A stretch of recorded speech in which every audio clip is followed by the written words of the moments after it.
गृह मंत्रालय ने प्रवासी श्रमिकों की समस्याओं के निवारण हेतु उठाए हैं, उनकी जानकारी साझा करूंगी। इस संदर्भ में मैं आप सबको बताना चाहती हूं कि अगर आप पिछले सेंसस के फिगर्स देखें तो हमारे देश में 4 करोड़ से ज्यादा लोग रोजगार हेतु माइग्रेट करते हैं।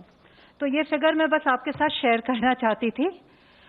लॉकडाउन के ऑर्डर के पश्चात उभरती हुई परिस्थितियों को देखते हुए गृह मंत्रालय ने 27 मार्च को सारे स्टेट्स और यूटीज को एक एडवाइजरी निकाली, जिसमें उनको ये परामर्श दिया कि वे शीघ्रता से और संवेदनशीलता से तुरंत कदम उठाएं, जिससे कि जो प्रवासी मजदूरों की आवाजाही होने का अंदेशा है वो ना हो, और प्रवासी मजदूरों के लिए शेल्टर्स, आश्रय का, भोजन का, खान पान का और सभी आवश्यक वस्तुओं का इंतजाम करें।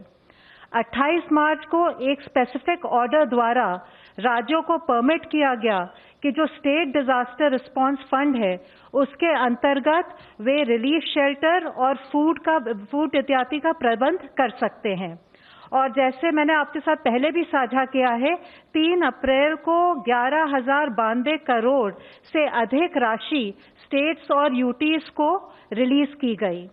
इसके साथ साथ एमएचए ने अपना एक 24/7 कंट्रोल रूम एस्टैब्लिश किया, जिसमें जॉइंट सेक्रेटरी लेवल ऑफिसर्स उसको सुपरवाइज कर रहे थे और उनके साथ बाकी सभी मंत्रालयों के भी अधिकारीगण थे। स्टेट्स और यूटीज को भी एडवाइज किया गया कि वे अपने कंट्रोल रूम्स लगाएं और अपनी हेल्पलाइंस ऑपरेशनल करें और अपने नोडल ऑफिसर्स भी अपॉइंट करें। 28 मार्च को और 30 मार्च को और एक आपदा प्रबंधन अधिनियम 2005 के अंतर्गत 29 मार्च को भी ये ऑर्डर निकाला गया कि सारे states shelter, food packets, food grains, essential items और हेल्थ केयर का प्रबंध करेंगे हमारे प्रवासी श्रमिकों के लिए। उनको ये भी परामर्श दी गई कि जो हेल्पलाइन नंबर्स हैं और रिलीफ कैंप्स के लोकेशंस हैं उसके बारे में जानकारी प्रवासी श्रमिकों के बीच फैलाएं। उनको ये भी कहा गया कि प्रधानमंत्री गरीब कल्याण योजना के अंतर्गत जो पैकेज है और जो रिलीफ मेजर्स वे और केंद्रीय सरकार ले रहे हैं उसके बारे में सबके बीच जागरूकता पैदा करें। जहां जरूरत है वहां परमानेंट कैंप्स के साथ साथ टेंटेड अकोमोडेशन भी लगाएं, जैसे कि हाईवेज पर। उनको ये भी कहा गया कि एक्शन ले, जिससे कि ट्रक्स या बाकी ट्रांसपोर्ट व्हीकल्स से अगर इलीगली गैर कानूनी ढंग से माइग्रेंट वर्कर्स को ट्रैवल कर रहे हैं तो उसके खिलाफ भी एक्शन ले। एक बहुत जरूरी चीज 29 मार्च के ऑर्डर में ये थी कि जो जिलाधिकारी हैं और जो पुलिस अधीक्षक हैं उनकी जिम्मेदारी तय की गई कि वे इन सब आदेशों का अनुपालन सुनिश्चित करेंगे। 12 और 14 अप्रैल को स्थिति देखते हुए स्टेट्स और यूटीज को ये भी एडवाइस दी गई कि अगर कहीं अफवाहें फैल रही है तो उसको वो रोकें। कुछ अफवाहें मद्देनजर आई थी, जैसे कि खाने की कमी है या आवश्यक वस्तुओं की कमी है। ये सब की जो अफवाहें उसको रोकें और वो विशेष ध्यान दें कि जो हमारे रिलीफ शेल्टर्स है उसमें जितना भोजन की जरूरत हो वो उपलब्ध हो, सैनिटेशन वगैरह का वहाँ पे ध्यान रखा जाए। और इस पूरी मुहिम में उनको परामर्श दिया गया कि वो कम्युनिटी लीडर्स का भी सहयोग ले, वॉलंटियर्स का भी सहयोग ले और ट्रेन्ड काउंसलर्स का भी सहयोग ले। स्टेट्स और यूटीज ने मिलकर काफी रिलीफ कैंप्स सेटअप किए, बहुत लोगों के खाने की व्यवस्था की, बहुत लोगों के आश्रय की भी व्यवस्था की। उसके बाद लॉकडाउन के दूसरे चरण में कई आर्थिक गतिविधियों की अनुमति दी गई और इसके साथ साथ जिससे कि श्रमिकों को रोजगार मिले, एक 19 अप्रैल को ऑर्डर निकाला गया जिसके अंतर्गत माइग्रेंट्स का राज्य के भीतर कार्यस्थलों के लिए आवाजाही को अनुमोदित किया गया, उसकी अनुमति दी गई। 29 अप्रैल को ये देखते हुए कि प्रवासी मजदूरों को अन्य राज्यों में भी जाना है, एक ऑर्डर द्वारा ये अनुमति दी गई कि वे अंतर्राज्यीय आवाजाही कर सकते हैं। 1 मई को इंटरस्टेट मूवमेंट प्रवासी मजदूरों का, प्रवासी श्रमिकों का ट्रेन द्वारा भी परमिशन दी गई और इसके लिए गृह मंत्रालय, रेल मंत्रालय और सभी स्टेट्स एंड यूटीज ने आपस में समन्वय स्थापित किया और हमारी श्रमिक स्पेशल ट्रेन चल पड़ी। 19 मई को एक और एसओपी निकाला गृह मंत्रालय ने, जिससे कि ये प्रक्रिया और भी सुगम हो जाए और भी स्पीड अप हो जाए। और आज आपके साथ शेयर करना चाहती हूँ कि रेलगाड़ियों की संख्या पर डे 200 से अधिक हो गई है और इसके बारे में अन्य डिटेल्स में चेयरमैन रेलवे बोर्ड अपनी टीम के साथ यहाँ है, वे शेयर करेंगे। हम एसओपीज तो निकाल ही रहे थे, पर साथ ही साथ स्थिति को देखते हुए स्टेट्स एंड यूटीज को एडवाइजरीज भी जारी कर रहे थे। हमने उनको परामर्श दिया कि अगर माइग्रेंट वर्कर्स वॉकिंग पाए जा रहे हैं तो उनकी काउंसलिंग की जाए, उनको नियरेस्ट शेल्टर होम तक ले जाया जाए, उनके लिए भोजन आश्रय का प्रबंध किया जाए और जहां से वे बसेस बोर्ड कर सकते हैं या श्रमिक स्पेशल ट्रेन ले सकते हैं वहां तक पहुंचाने की व्यवस्था की जाए। हमने स्टेट्स को रिक्वेस्ट किया कि वो प्रोएक्टिवली कोऑर्डिनेट करें और बसें और ट्रेन चलाएं और इस पूरे प्रोसेस में हमारे एमएसए के एरिया ऑफिसर्स और रेलवे मंत्रालय के भी ऑफिसर्स सब जुटे हुए थे। हमने जो डिस्ट्रिक्ट एडमिनिस्ट्रेशन है, जो जिला प्रशासन है और जो एनजीओज हैं उनका भी सहयोग लेने को बोला, जिससे कि जो हमारे परेशान श्रमिक हैं उनको गाइड कर सके और जो भी उनके मन में भ्रांति है उसको दूर कर सके। हमने अपने आदेश में ये भी कहा कि जो महिलाएं हैं, जो बच्चे हैं और जो सीनियर सिटीजन हैं उनकी ज़रूरतों पर विशेष ध्यान दिया जाए। और आज सबके सहयोग से 2600 से ज़्यादा श्रमिक ट्रेनें चल चुकी हैं। 35 लाख से ज़्यादा प्रवासी श्रमिक इन ट्रेनों का उपयोग कर चुके हैं।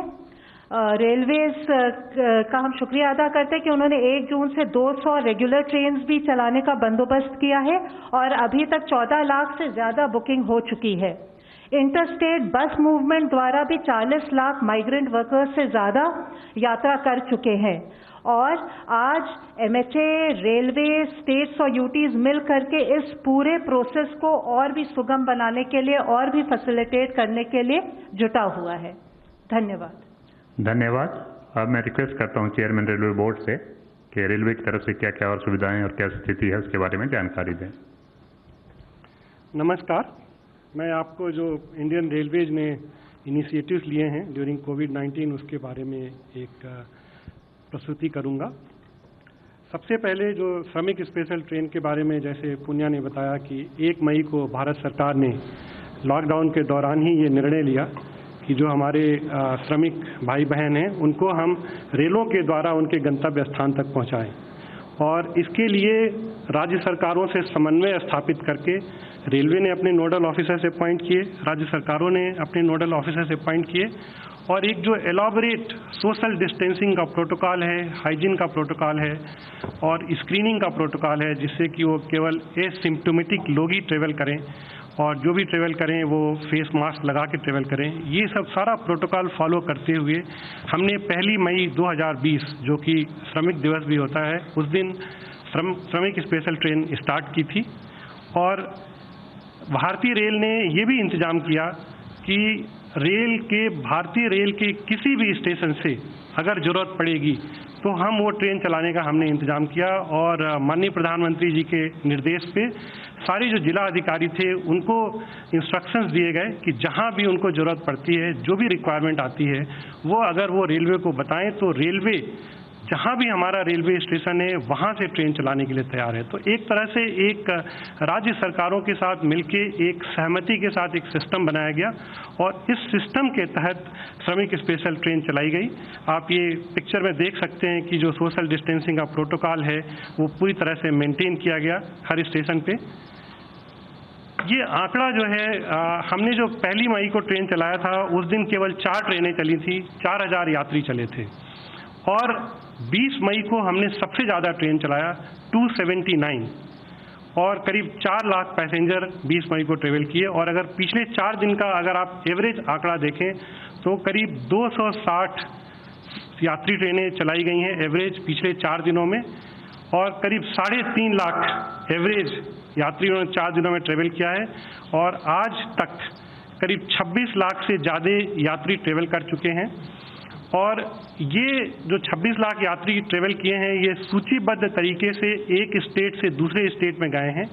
इसके अलावा हमने जितने भी राज्य सरकारें हैं उनसे ये अनुरोध किया था कि अगर राज्य सरकार के अंदर सीमा में उनके किसी बॉर्डर डिस्ट्रिक्ट से अगर किसी श्रमिक को ट्रेवल करना है और वो हमें अगर रिक्वायरमेंट अपनी देंगे तो हम कम से कम समय में ट्रेन उपलब्ध कराएंगे।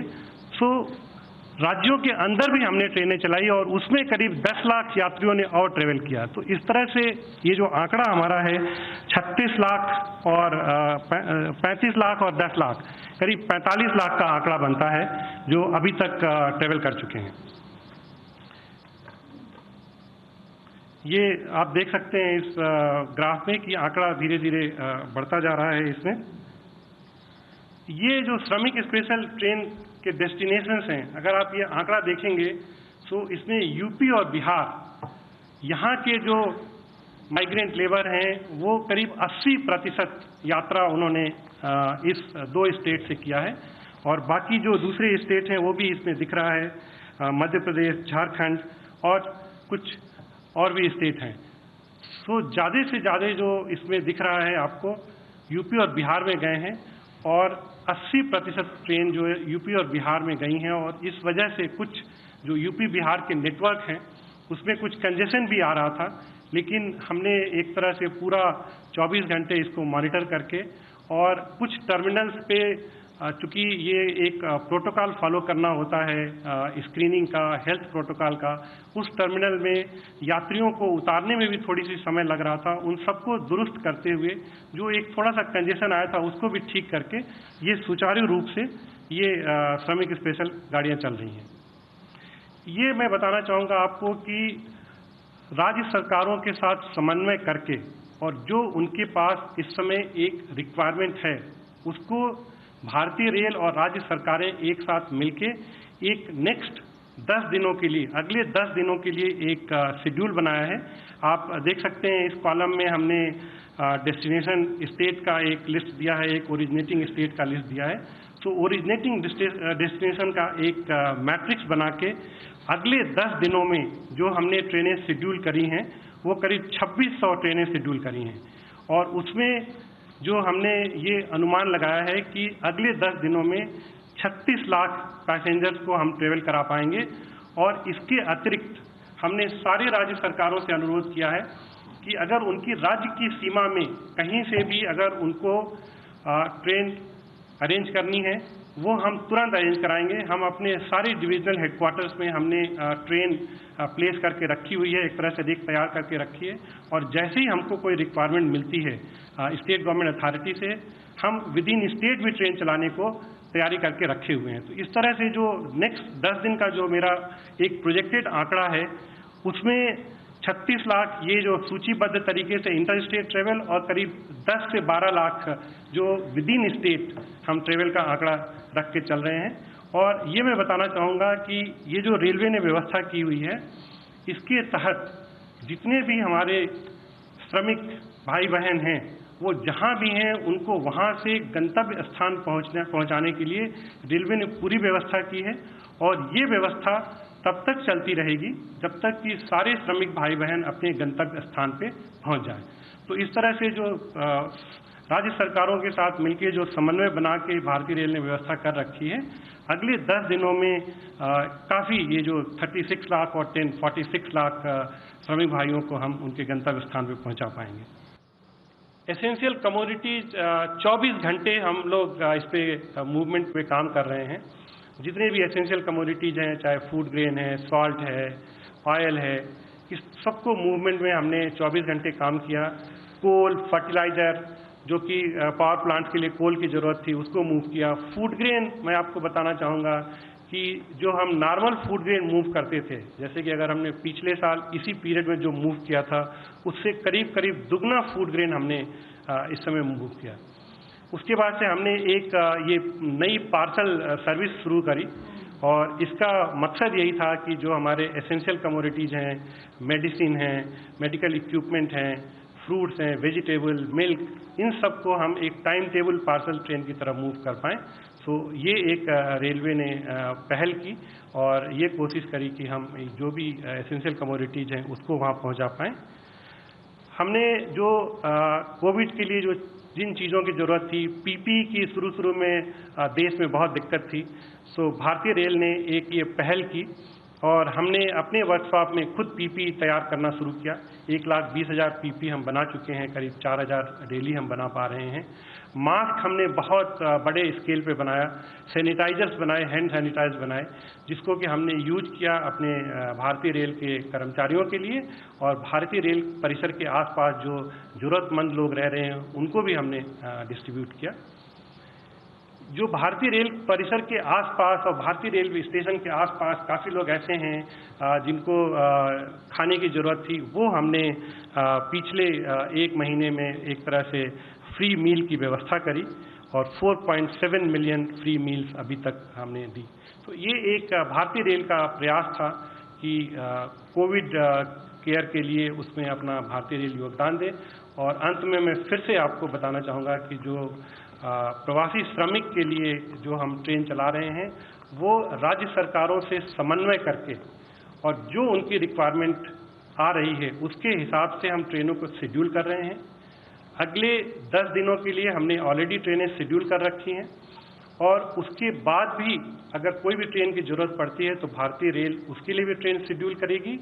और जिलाधिकारियों को निर्देश दिए गए हैं कि जहां भी ज़रूरत पड़े और भारतीय रेल के किसी भी स्टेशन पे अगर उनको श्रमिक स्पेशल ट्रेन की ज़रूरत हो तो हम कम से कम समय पे उस स्टेशन से ट्रेन की व्यवस्था करेंगे, क्योंकि हमने अपने सारे डिविजनल हेडक्वार्टर्स पे इमरजेंसी रेक्स तैयार करके रखे हुए हैं। धन्यवाद।